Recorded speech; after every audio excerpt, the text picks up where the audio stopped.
दोस्तों, श्री ज्ञान प्रकाश में आप सभी का बहुत बहुत स्वागत है। तो तारीख है आज की 7 जून। आइए शुरू करते हैं आज के दैनिक रोजगार समाचार। सबसे पहले बात करेंगे यूपी ट्रिपल एससी पीटी परीक्षा के बारे में।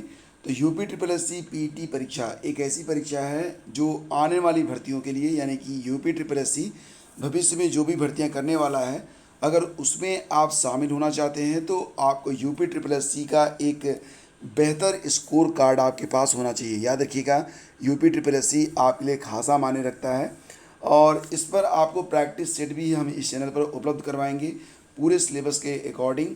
तो इस पर थोड़ा सा मैं अभी अध्ययन कर रहा हूँ और हमारी टीम भी इस पर अध्ययन कर रही है कि किस प्रकार से आपको स्टडी मटेरियल दिए जाएँ ताकि इस परीक्षा को आप शानदार तरीके से क्रैक कर सकें।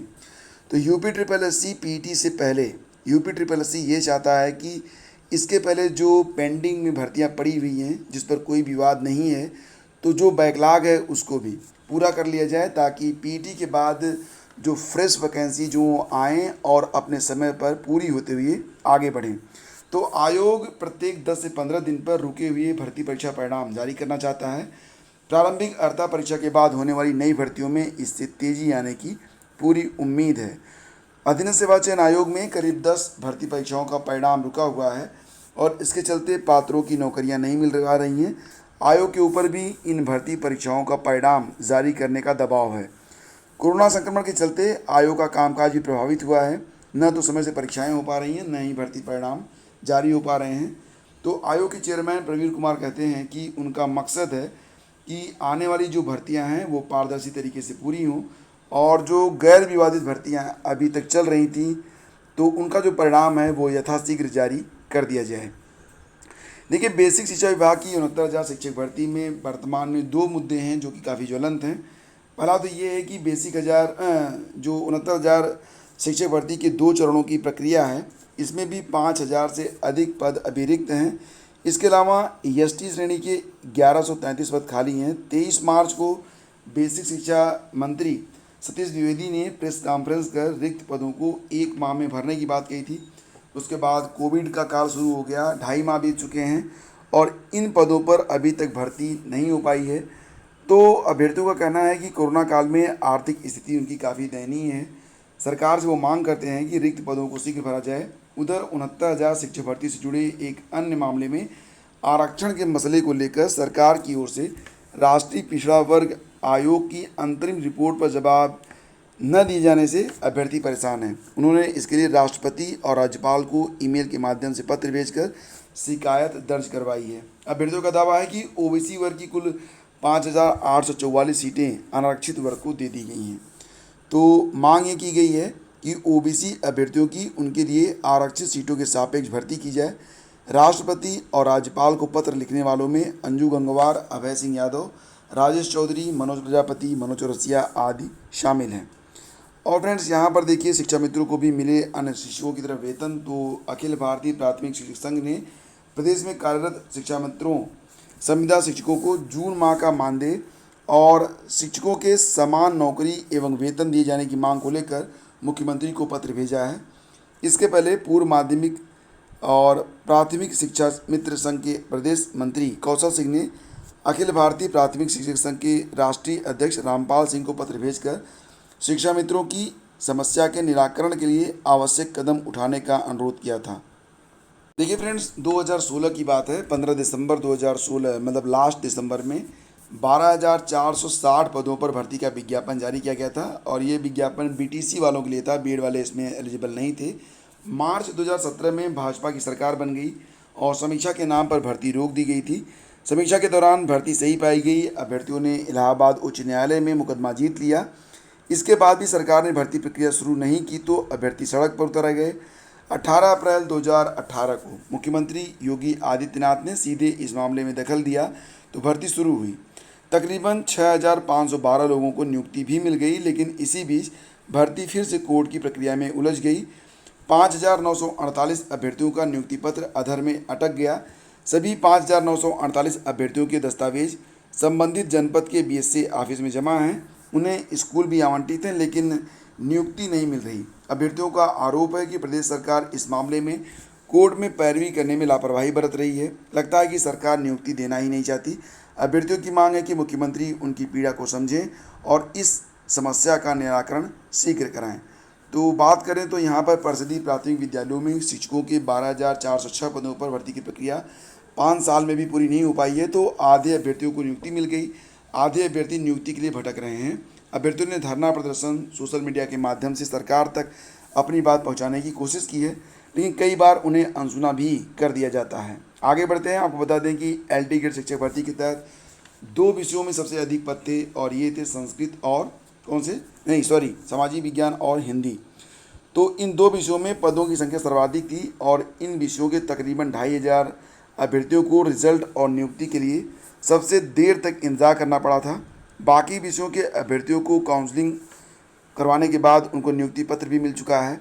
अभ्यर्थियों के रिजल्ट की सॉफ्ट कॉपी माध्यमिक शिक्षा निदेशालय प्रयागराज में अटकी हुई है। अभ्यर्थियों का कहना है कि काउंसलिंग शीघ्र शुरू नहीं हुई तो 8 जून को निदेशालय में धरना प्रदर्शन करेंगे। एल.टी. ग्रेड शिक्षक भर्ती परीक्षा जुलाई 2018 में पूरी हुई थी। एक लंबा समय बीता है, पूरा आपको पता है कि किस प्रकार से इसमें पेपर लीक की घटना हुई। उसके बाद ये भर्ती प्रक्रिया रोक दी गई थी, फिर धीरे धीरे इस पर जांच हुई, क्रमशः भर्ती आगे बढ़ी, धीरे धीरे एक एक करके विषयों का जो परिणाम है वो जारी हुआ। अंततः जो अंत में परिणाम जारी हुआ वो सामाजिक विज्ञान और हिंदी विषय का था। तो हिंदी विषय का जो परिणाम था वो जारी होने के बाद मामला सॉफ्ट कॉपी का आया। एक बार सॉफ्ट कॉपी को भेजा गया यूपीपीएससी के द्वारा, उसमें कुछ त्रुटियां पाई गई, दोबारा से डिमांड की गई कि सही सॉफ्ट कॉपी भेजी जाए। सही सॉफ्ट कॉपी भेजी गई और अब माध्यमिक शिक्षा निदेशालय लखनऊ को भेजी जानी है सॉफ्ट कॉपियाँ, लेकिन ये प्रक्रिया अटक गई है। अभ्यर्थी आए दिन निदेशालय के चक्कर लगा रहे हैं, लेकिन कोई उचित जवाब वहाँ उन्हें नहीं मिल रहा है। कोरोना के नाम पर वहाँ पर कोई भी विशेष कार्रवाई अभी नहीं हो रही है और काउंसलिंग के बाद ही नियुक्ति जारी होगी। तो जब तक सॉफ्ट कॉपी निदेशालय लखनऊ नहीं पहुँचती है तब तक अभी निश्चित रूप से कुछ कहा नहीं जा सकता कि ये प्रक्रिया कब आगे बढ़ेगी। हाँ, इसके लिए प्रतियोगी छात्र मोर्चा के अध्यक्ष विकी खान का कहना है कि 8 जून को सुबह 11 बजे इस मुद्दे पर निदेशालय में धरना प्रदर्शन करने की तैयारी चल रही है।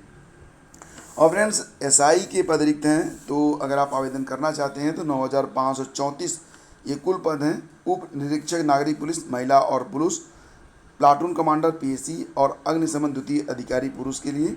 तो 21 से 28 वर्ष के बीच में अगर आपकी आयु सीमा है तो इसमें आप आवेदन कर सकते हैं। देखिए, इसमें एक थोड़ी सी छूट है कि अगर 1 जुलाई 2021 के अनुसार आप 21 से 28 वर्ष हैं, या फिर अभी हाल ही में आपने देखा था एक नोटिफिकेशन की, उसमें ये भी बताया गया था कि 2018 या 19, वो नोटिफिकेशन मैं अपने टेलीग्राम चैनल पर डाल दूंगा, वहाँ पर था कि तक अगर आपकी उम्र सीमा 28 वर्ष के अंदर थी तो भी आप आवेदन कर पाएंगे। तो पूरा जो नोटिफिकेशन है वो अब मैं अपने टेलीग्राम चैनल पर शेयर कर दूंगा, तो वहाँ पर जाकर आप लोग देख लीजिएगा।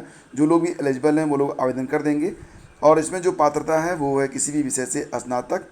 आवेदन शुल्क 400 रुपये है। आवेदन ऑनलाइन है। 15 जून तक आप आवेदन uppbpb.gov.in पर जाकर कर सकते हैं। और यहाँ पर मेघालय अगले सप्ताह से मेघालय टीईटी के लिए पंजीकरण की प्रक्रिया शुरू कर रहा है। टीचर एलिजिबिलिटी टेस्ट के लिए पंजीकरण प्रक्रिया 10 जून से शुरू होगी।